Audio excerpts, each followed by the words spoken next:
Yeah, you know this. Yeah, so what you gonna do? You gonna film something or what? You just gonna get my voice? Yeah, you know I need your voice all the time, bro, cause you're so far away. You're so far away, huh? We need you for an interview too. Yeah, I need you for an interview whenever you get back down here. Oh yeah, that shit. When I get down, we gonna be sure. It's gonna be on and cracking. Tell him to bring all his books. Putting in work Yeah, now. yeah. Make sure you bring your book. Yeah, we're setting everything up, man. We setting everything up. Everything will be all right. All right, dog. You know I love you, man. I'm finna check out of here, man. See safe, bro. You too, man. Be safe. Yes, sir. All right, Amen. I did it. All right, here you go. Yeah. I had to look at your chair to get the spell.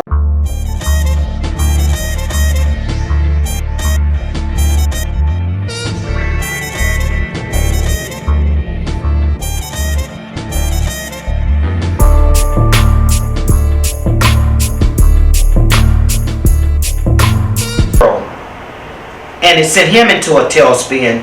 Durrell, seeing his brother go through that tailspin, sent him into a tailspin. You watched all this. I seen it all happen. Okay, the next guy he's known to, he plays on Law and Order.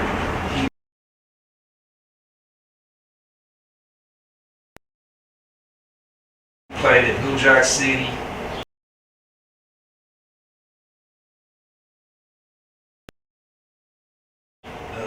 He played at Colors.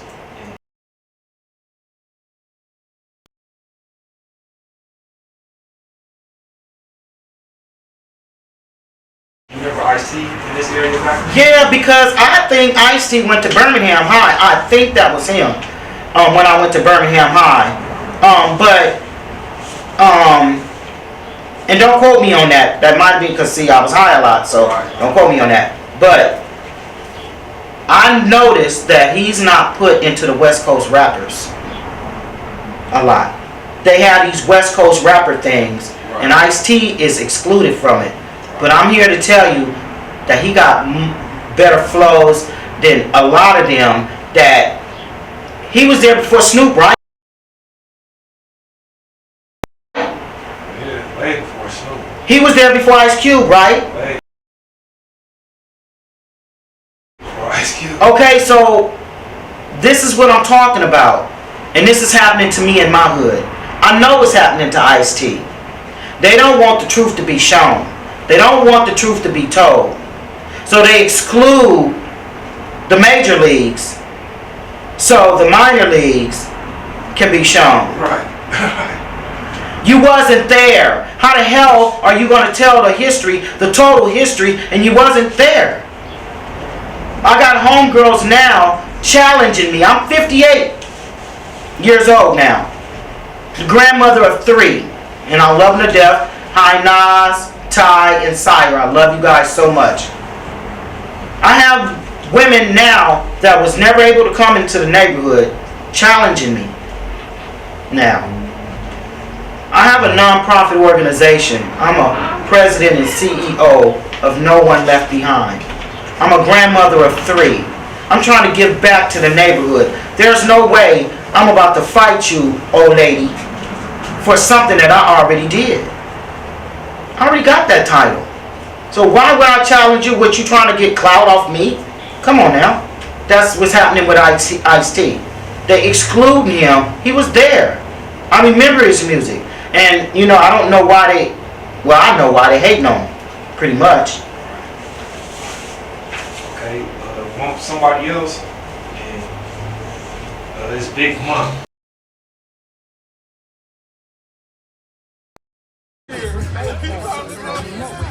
Got it. People love his spirit and the way he tells his story in his interviews, and I just kind of want to ask him, do you remember Big Mump back then in the 70s? I do remember Big Mump. Big Mump. Okay, so when Poochie took Little Mump, I always wondered, who is Mump? And then when I met him, he was this very handsome, smooth kind of guy. And I fell in love with him the first time I seen him. I really did. I fell in love with him. and have been in love with him ever since. I really, really believe that he has this beautiful spirit that people, that attracts people to him. And when they took him off the street, they did not do the street any justice. You think Little Mump share some of those same qualities, and that's part of our Big Mump? Twin spirits. Right. I was kind of thinking that. Twin spirits. They're both leaders. They're both, you know, ladies' man. I'm sorry, but they are. Right. Ladies' man. You know, Poochie was a ladies' man. He has a son that I want to say Jeffrey Whitman Jr. has not been recognized. My son. Poochie's son is my godson, Jeffrey Whitman Jr. He hasn't been recognized, and I would like to recognize him today and say, I love you, son. I'm with you. They gave him 44 years in prison because of his name.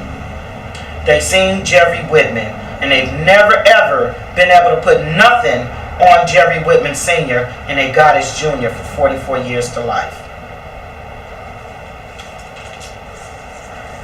Shout out Lil Mump's son, Jeffrey Whitman Jr.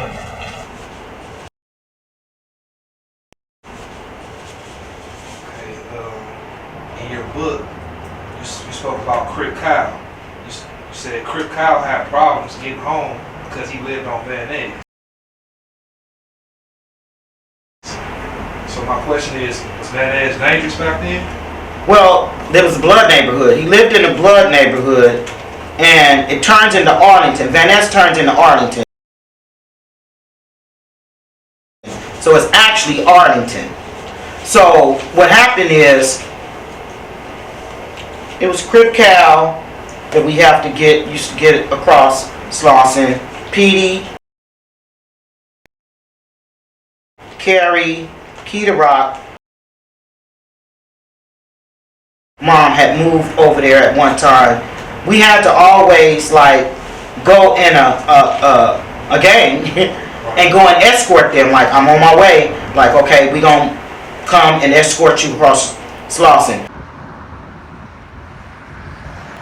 Kerry didn't live too far from Slauson, so he could just walk. He didn't really have the territory to go through. But I know Petey was best friends with Jamie, which is a Fruittown Brim. When I met him, he lived on 5th Ave and 57th. They were best friends. And this is what gangs do to us. It separates us, right?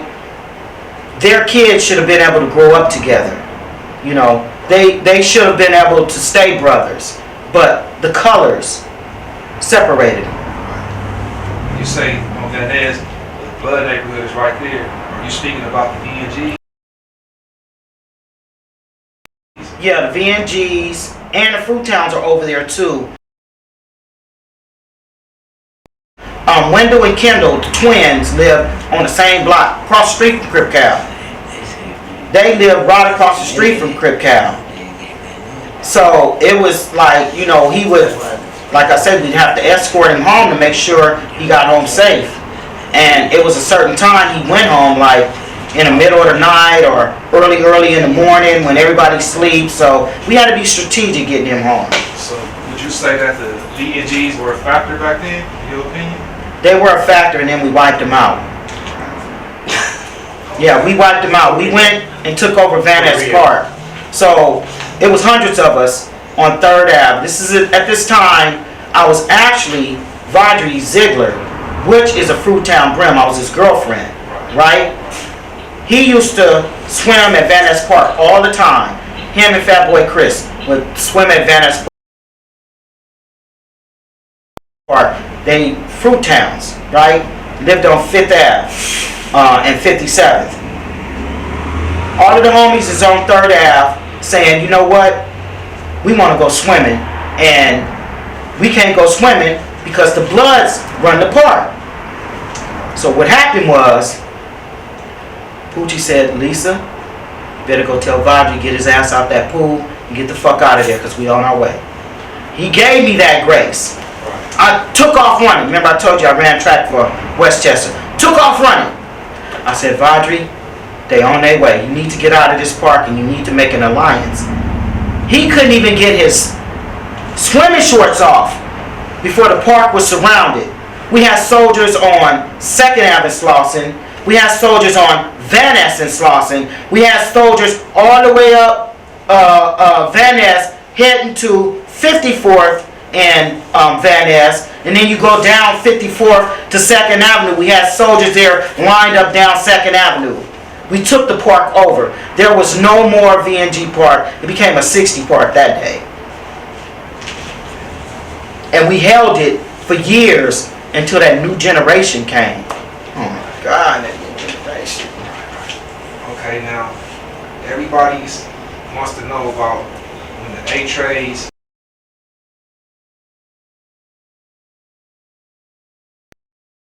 in the 60s getting along were one.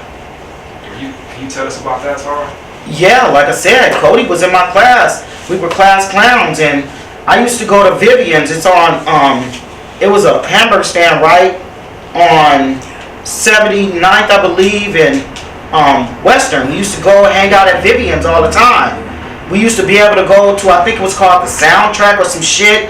It was a club right on Florence and that Hobart. It was called the fucking Hobart.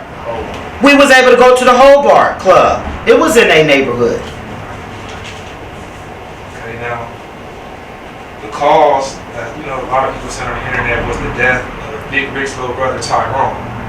Do you remember Tyrone from back then? That's my reality. Yes. So, it wasn't Lil Mump at the time. I don't think. I'm gonna call him Poochie. He was Poochie, J-Bone, T-Bone, C-Dog.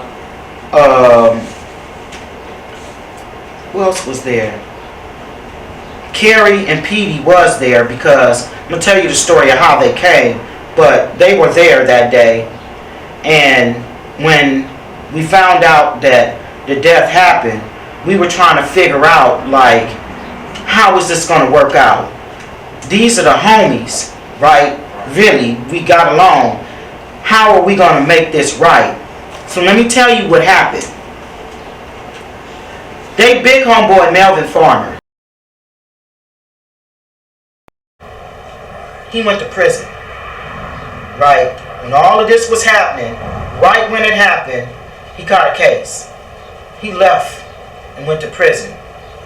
His next in command, I think it's Rayford Brown, let that happen. He didn't stop it. It would have been stopped had Melvin still been on the street, but he wasn't. Because Melvin grew up with Cappuccino and Loopy and Picas. He grew up with all of them, right? Even Sis knows him very well. Very loved man in the hood. And had he been home, that would have never happened. You say he's a very loved man in the hood. You talk about in the 60 hood. In the 60 hood. We're talking about an OGA trade. I'm talking about love in the 60 hood. Yes. All right. For the people that don't know, Melvin Farmer is OG Skull from Gangsta. Okay. All right. Now I want to ask you about the LAPD back in the 70s.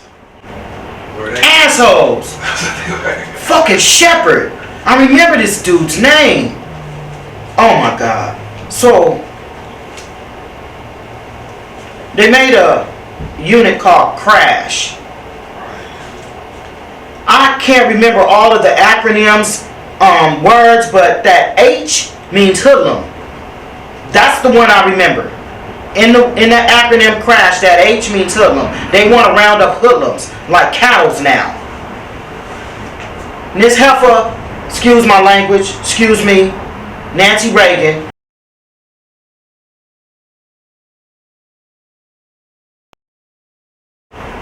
come out with this just say no shit around the same time. Right? And then they come out with any two or more black men that are together are now a gang. All of this is hitting us at the same time. Let me tell you what they did to Lil Mump and J-Bone. fucking Shepard and his partner put them in their car, took them to the A-Train gangster hood, dropped them off, and left them. And they had to walk home in a rival gang neighborhood. So those stories were real from back then. Man, I'm telling you, that 77th police station. I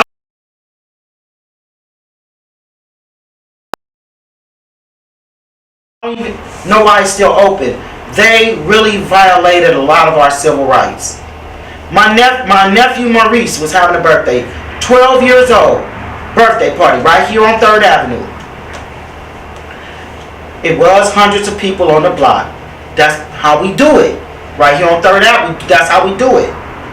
But this is a 12-year-old boy's birthday party that his uncles and aunties is coming to celebrate.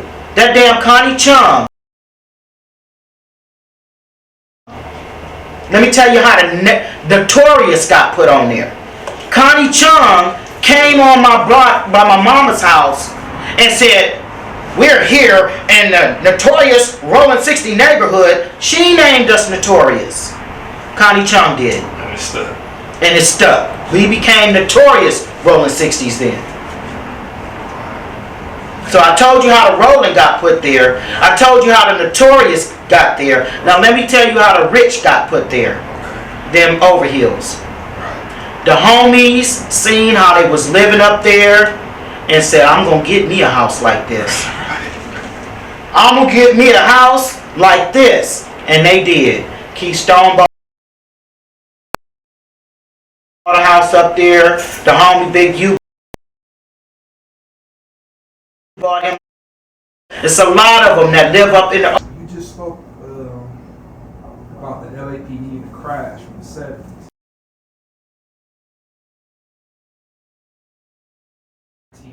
Riot. So I want to still stay on the LAPD, and I want to talk about the 1992 riot.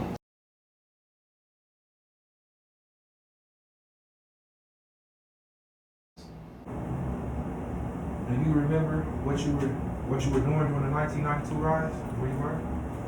Yeah. 1992, I was married to my ex-husband, Leslie McKnight. I was recovered, and we lived in Linwood.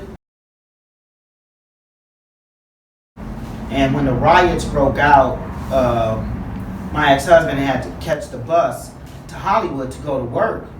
And when the buses shut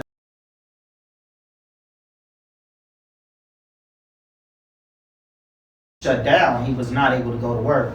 And so he couldn't go to work. He lost the job, right? And I remember the army men was out there with their outfits and you know, it was just smoke everywhere,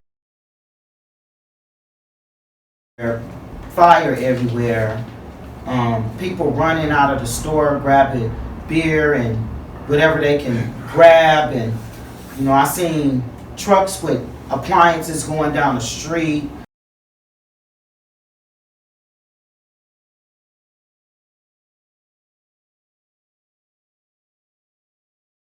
And the little video store got robbed. You know, we ran in the video store and grabbed a lot of DVDs and stuff, and it was just horrible. Like what they did to that man, it was just horrible. And it goes to show that our lives don't mean anything to them. They really want to see us all dead and in jail. Okay, now, pretty much went through everything. Okay, this is another slide.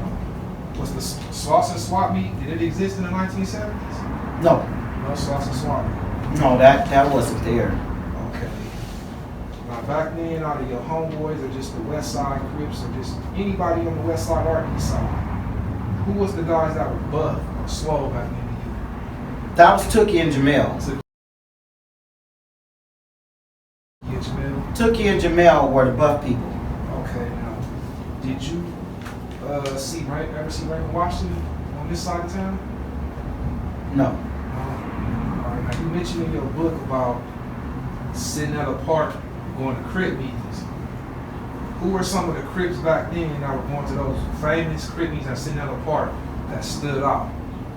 That was me, T-Bone, J-Bone, Poochie, C-Dog, Crip Cal, Keita Rock, PD, Poochie, Crazy T, Pocahontas, Momo, Eddie Girl, Money, Day Day. It was all of us. Centinela has a stage in there, and we would have the speaker stand up on the stage, and we would all be in the audience. I was always over the girls. I was always the one that they would come to get the girls in line or to deal with the girls. So I had my little shit, way in the back of the park, and the initiation. Those days, the initiation was that's how, that explains our relationship with them now. Right. Because we used to beat their ass. Right. And now they're the majority, and I guess they're doing it back to us. Right. I was going to ask you, you said the 60s and the F-13 were allies in the late 70s. We was Sleepy, OG Sleepy. Stayed on 10th Ave across the street from Hyde Park School. He got a baby by our homegirl C.R.A.S.H. He got children, not just a baby, children by our homegirl C.R.A.S.H. Rest in peace, C.R.A.S.H. And Sleep, rest in peace. Okay, now the Crip meetings, were those considered 60 Crip meetings, or were those considered West Side, just Crip, just all Crips? No, it was 60 Crip meetings. So 60s. Yeah, because back in the day, you can't just move in a neighborhood and start hanging out with us. That just didn't happen. Right. Nigga, who is your people? Who's your uncle? Where he from? Who your auntie? Where she from? Who your daddy, nigga? Who your mama, nigga? We don't know. We ain't never sat at your table and broke bread. You can't hang with us. So it was a way that we did things. Nigga, you had to come through the meeting and get, put on. Right. You know what I'm saying? You gonna get your ass beat. Some of the girls, and it's in my book, some of the girls had to do sexual things to get put on. Me, I came with the rollin. I never had to do none of that. I put them on. You feel me? If you didn't want to, get a train put on you, I'm finna beat your ass. Right. You feel me? That's how it went.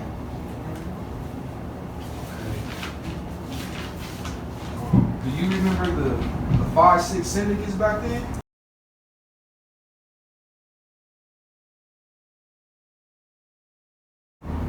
No. Okay, that's pretty much it. All I have for you today.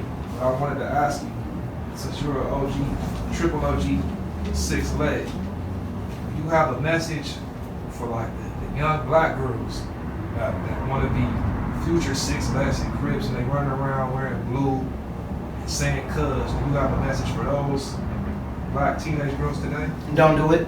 Stay out of it. Stay away from it. Get into yourself. Learn who you are, right? Drugs, I use it to numb myself, and it didn't help. It just made the problems worse. I'm 58 now, and I am now trying to buy a home, trying to purchase a car. I do owe $2,000 more on my car where I own my first car, right? I now have a nonprofit organization, No One Left Behind. And basically what I do is I work with women that come out of jail and prison. And I have an alternative to custody program. I'm raising money now to open a home for these women that I speak to at Linwood County Jail. So we also do, I'm a paralegal because of the things and the illegal things that have happened to me, the unjust things that have happened to me, my homeboys, and things in my hood. I'm going for my doctor's degree, a law degree. A Juris doctorate is what my goal is. I'm a paralegal now, so I help people expunge their records. So If one of the girls in my home needs some things taken off her record to get a job, I can help her with that, or any individual. I also do job placement, because when I came out of prison, I didn't have these resources. My PO didn't have any resources for me. Couldn't find me a place to live, couldn't find me a job, couldn't help me with anything. So I help with job placement. I have over 100 companies that hire felons. I also do career development. I work with the City of Inglewood WorkSource Center and the Boots to Success program to help these women learn construction, brick mason, interior design, things like that, to give them a skill, a career.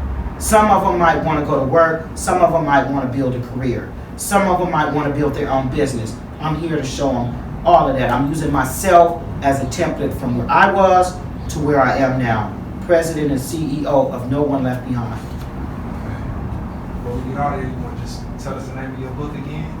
So you know. My book is Orphans of the Revolution. And again, I said the orphans is the gangs, and the revolutions is the Black Panther Party. This book is being revised because I was going to do a series of books, but I'm just going to put it in this one and just kind of expand the reading. I also have some children's books coming that will help young African American men, and let me say this again, will help young African American boys and girls understand their legal rights. If you get pulled over or things like that, these stories are going to lead up to answers on how you get out of that in my children's books. Alright, so thank you for telling your story, your raw, honest story. I'm sure the fans are going to love it, and hopefully Triple OG Cap get you back for another episode, part 2. Absolutely. So, until next time. Thank you.